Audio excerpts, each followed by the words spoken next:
So when you were talking about the idea of faking it, so I was thinking of this one conversation I had this with a CEO of a unicorn company, decently successful, and we were talking about this. I think Theranos situation that we talked about.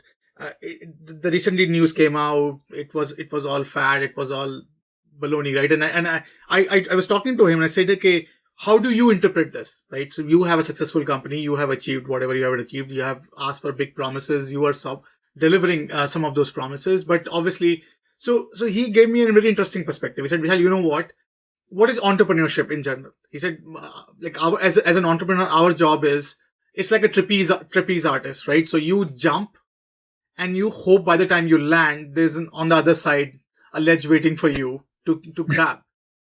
Okay. And I said that's a pretty wild way to describe it, but say isn't that if you look at any, so we are raising, and then we look for either an exit or a perception or a acquisition which justifies that we stand on the ground that we portray, and many of the businesses he was suggesting are built on this ideology, right? Create a buzz, then justify the buzz, then create further buzz, and so it's like a fabulous PR hack.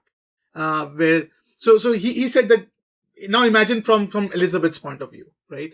Maybe what she was trying to do is sort of achievable, and she's just huddling herself to make it happen before she get caught. And had she been able to deliver on, and he was saying that, and in my journey, I was Elizabeth at some point in my journey as well, where some of the things I know I'm pushing it, but I have this faint feeling that maybe I can achieve it. So what is your take as a peer executive listening to this rant?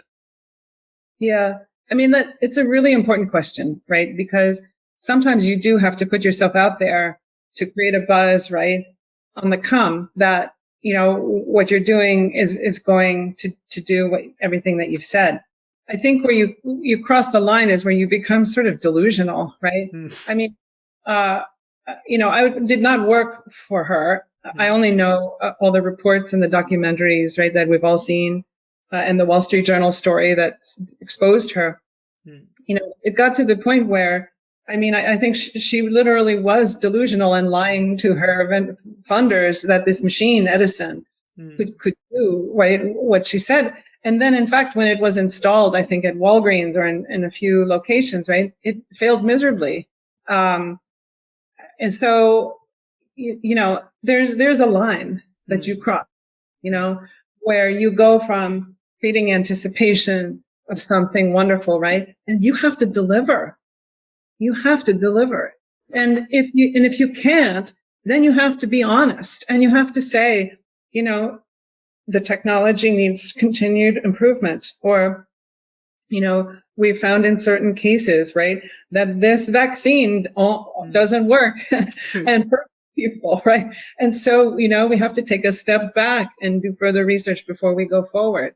And so, like, then you have to ask yourself, would you rather be honest and admit a mistake and take a step back versus keep pushing forward and sort of basically lying and faking it and then risk being exposed, right? Wouldn't you rather be honest and admit a mistake and not go to prison? Right. Then keep, you know, lying to people and deceiving them and committing a crime. I mean, I would take the lesser of two evils, which is, you know, being honest. But sometimes, you know, you get so caught up in everything and you just don't see it. And, you know, you think, oh, no, we'll do it. We'll get it done. And, you know, that's when you need to surround yourself with people who are going to call BS on you and tell you, you know, that you just have to stop. Interesting. And on this idea of make it, don't fake it. So, in the era of sensational news, short-lived burst, the idea of getting it viral, the idea of getting it sensationalized, so you get some PR blip in the universe. So, how hard it is to not get tempted in basically going berserk about your faking it aspect. So what's your take? On what? On like when you Right. So basically, as an industry, so now you know that you would have a very small burst of shelf life when it comes. News is having a smaller shelf life nowadays than it used to, because we are used to this constantly bombardment of dopamine-inducing sensational news. So Mhm. that means you have to create the sensational impacts pretty quick, and many times realities are boring. Many times the realities, if not told right, could. So what is your take? Like how hard it is today to Yeah. stay, as you said, make it, don't fake it. Like how hard it is nowadays compared to maybe 15 years back or 20 years back or 10 years back. Yeah. So a couple of points on that. Number one, I think today the concept of being honest and operating with integrity is sort of a novelty that in and of Mm. itself stands out, unfortunately, and is Yeah. right. And somebody who comes out and says, look, you know, this is how it is. Mm. And this is reality. This is where we are today, but here is where we're headed. And here are the three things we're going to do. And, we may not like that, but it's the truth. And, and here's the path forward, right? I think people really want that. And I think it stands out because it's different from what we've been used to. The second thing, is that, because of, the current trend, the wonderful trend towards diversity, equity, and inclusion, and also because of COVID, there is a very big demand for a sense of belonging and for the word empathy people are using all the time. And, I don't want to belabor that more because everybody's talking about it. I think it comes down to what I call love-based marketing as opposed to fear-based marketing.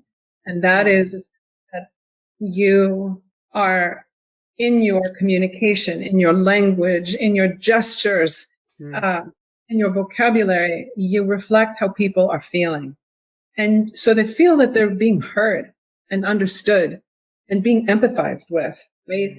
And that buying a certain product or buying a certain service will make them feel better. It will make them feel somehow that they belong to what that brand represents, or that they will be happier or feel safer, as opposed to what we've been so accustomed to, which is if we don't do this, bad things are going to happen. If you don't buy this product, if you don't sign up with me, if you don't buy my program, the market's going to crash.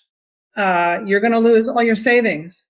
You're going to lose your home, right? And that's fear-based marketing. So I think, at the end of the day, you have to have a unique value proposition. You have to offer something that is a value that people will pay money for and that will work, right? But around that, these are the two things that I think can help cut through the noise. No, I think so. So one thing I find really fascinating about reading your book was this. I think this idea, as you rightly said, that being honest and being real, being genuine, being love first is such a novelty today that if someone tries to just practice, the very fact that they are practicing makes them stand out pretty. I think so. When I was reading, I said many of the things that many of us as a business don't say or don't show, which clearly we should, right? If you empathize, if you have that side of your business where you really want to impact change and make someone's life better, being out there and talking about, and even if you're struggling, I think I was talking to someone about, so the entire open source community is built around this idea of being vulnerable, being saying, okay, I feel about this problem. Do you feel that too? Can we collaborate on that problem?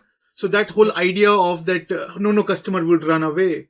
It's such a refreshing thought that if you make yourself vulnerable, sometimes you get this idea that you are the real company that someone is taking. So I think that's a fascinating. I definitely loved your book and how it is laying out those golden nuggets, and it's pretty fascinatingly done.